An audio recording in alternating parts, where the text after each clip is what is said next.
নিজের বেলায় আঁটিছুটি, পরের বেলায় দাঁত কপাটি। কথাটা কেন বললাম একটু পরে আপনাদের বলছি। আরজিকর হসপিটালের তরুণী ডাক্তারের নারকীয় হত্যাকাণ্ডর প্রতিবাদে সারা ভারতবর্ষের মানুষ একজোট হয়েছে।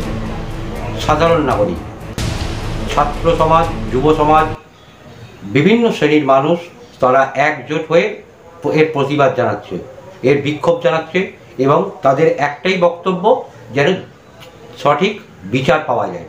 নমস্কার বন্ধুরা, আমি সুদর্শন আর টুপা দর্শন চ্যানেলে আপনাদের জানাই অনেক অনেক স্বাগত। যারা এই ভিডিওটি দেখছেন তারা তাদের মূল্যবান কমেন্ট অতি অবশ্যই আমার কমেন্ট সেকশনে জানাবেন। আর ভিডিওটি ভালো লাগলে অতি অবশ্যই লাইক করবেন, শেয়ার করবেন। আর যারা এখনও আমাদের চ্যানেলটি সাবস্ক্রাইব করেনি তারা আমাদের চ্যানেলটা সাবস্ক্রাইব করে আমাদের পাশে থাকবেন। আরজিকর হসপিটালের তরুণী ডাক্তারের নারকীয় হত্যাকাণ্ডর প্রতিবাদে ছাত্র সমাজ, যুব সমাজ, বিভিন্ন শ্রেণীর মানুষ তারা একজোট হয়ে এর প্রতিবাদ জানাচ্ছে। তাদের একটাই বক্তব্য, যেন সঠিক বিচার পাওয়া যায়, সঠিক দোষীরা যাতে ধরা পড়ে এবং দোষীদের যাতে চরমতম শাস্তি হয়। আজ 8 থেকে 80 প্রত্যেকটা মানুষ রাস্তায় নেমেছেন, পথে নেমেছেন তাদের প্রতিবাদ জানানোর জন্য, যে এই নারকীয় হত্যাকাণ্ডের যাতে সুবিচার পাওয়া যায় তার জন্য। রাজ্য সরকারের তরফ থেকে কোনো রকম সহযোগিতা করা হচ্ছে না। উল্টে যে সকল জায়গায় প্রতিবাদ মিছিল এসবগুলো হচ্ছে তার বিরুদ্ধে আচরণ করছে রাজ্য সরকার। কিসের জন্য, কাকে আড়াল করার জন্য এই ধরনের প্রয়াস, সেটা বোঝা যাচ্ছে না যতক্ষণ না পর্যন্ত সিবিআই পুরোপুরি তদন্ত শেষ হবে। আগামী 27শে আগস্ট নবান্ন অভিযানে ডাক দিয়েছে পশ্চিমবঙ্গের ছাত্র সমাজ। হয়তো সেই মিছিলের সঙ্গে অনেক নামি দামি ব্যক্তিত্ব জড়িত হবেন বা জুড়বেন, তারাও পথে নামবেন, তারাও যাবেন নবান্ন অভিযানে। কিন্তু মেন যারা ডাক দিয়েছে সেটা হচ্ছে পশ্চিমবঙ্গের ছাত্র সমাজ। এরকমই গত শুক্রবার দিন একটি মিছিল হয়েছিল, যে মিছিলে হাওড়ার 3টি স্কুলের ছাত্রছাত্রীরা রাস্তায় নেমেছিল, তারা প্রতিবাদ জানিয়েছিল। কিন্তু তাদেরকে আটকানোর জন্য যে চেষ্টা রাজ্য সরকারের তরফ থেকে, সেটা খুবই নিন্দনীয়। শিক্ষা দপ্তর থেকে ওই 3টি স্কুলে শোকজ নোটিশ দেওয়া হলো যে কেন ছাত্রছাত্রীরা তাদের স্কুলের ড্রেসে রাস্তায় নেমেছিল এবং এই প্রতিবাদ মিছিলে সামিল হয়েছিল।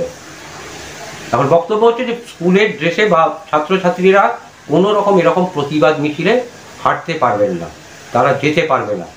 অর্থাৎ কিনা একটা কণ্ঠ রোধ করার চেষ্টা হচ্ছে। প্রতিবাদের কণ্ঠ রোধ করার চেষ্টা যারা করছে তারা বিশেষ কাউকে আড়াল করার জন্যই করছে।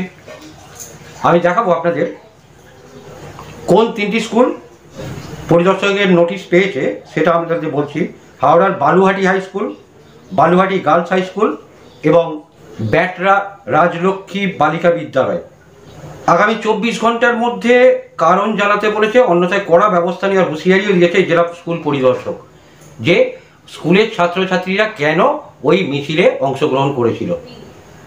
শুধু হাওড়ায় নয়, বাঁকুড়া, বিষ্ণুপুর এইসব জায়গাতেও নাকি শিক্ষা দপ্তর থেকে সব স্কুলগুলোকে আগাম জানানো হয়েছে যে কোনো রকম এই প্রতিবাদ মিছিলে ছাত্রছাত্রীরা যাতে সামিল না হতে পারে। স্কুলগুলিকে যে পরিদর্শকের যে নোটিশ দেওয়া হয়েছে তাতে বলা হয়েছে স্কুল পড়ুয়াদের কোনো রাজনৈতিক কর্মসূচিতে অংশ নেওয়ানো যাবে না। এখানে তো তারা কোনো রাজনৈতিক পতাকা নিয়ে তারা তো বা দলীয় পতাকা নিয়ে তারা তো হাঁটছে না, তারা তো শুধু প্রতিবাদ করছে, তারা সঠিক বিচার চাইছে এবং তারা তাদের ব্যক্তিগতভাবেই তারা এই পথে নামাটা। এখানে কোনো বলপূর্বক কাউকে জোর করে নামানোর কোনো জায়গা নেই। আপনাদের দেখাবো সেই নোটিশটা, ভালো করে দেখুন, দেখতে পাচ্ছেন তো কিনা। এই হচ্ছে 3টি স্কুলকে যে নোটিশ দেওয়া হয়েছে সেই নোটিশের কপি। এবার বলি যে প্রথমে যে কথাটা বলেছিলাম, নিজের বেলায় আঁটিছুটি, পরের বেলায় দাঁত কপাটি।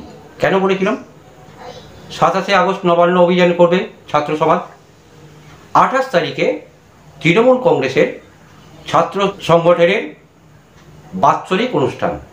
তো সেখানে তারা ধর্মতলায় তাদের মঞ্চ তৈরি করছেন, সেখানে তারা একত্রিত হবেন এবং তারা তাদের বাৎসরিক অনুষ্ঠান বা সভা ওখানে করবেন। তা তারাও তো ছাত্র, তাদের বেলায় বাঁধন নেই কেন? তাদের বেলায় কিসের জন্য ছাড়? এটা দ্বিচারিতা হচ্ছে না? গণতন্ত্র কি পুরো শেষ? প্রতিবাদ করা যাবে না? একটা অন্যায়ের বিরুদ্ধে সাধারণভাবে শান্তিপূর্ণভাবে যে প্রতিবাদ চলছে, সেই প্রতিবাদকে কন্ট্রোল করার চেষ্টা চলছে। এটা ঠিক নয়। এটাতে সমাজের অবক্ষয় শুরু হতে চলেছে। তো বন্ধুরা, আজ এই পর্যন্তই। দেখা হবে আবার নেক্সট ভিডিওতে। ততক্ষণ ভালো থাকবেন, সুস্থ থাকবেন। জয় হিন্দ।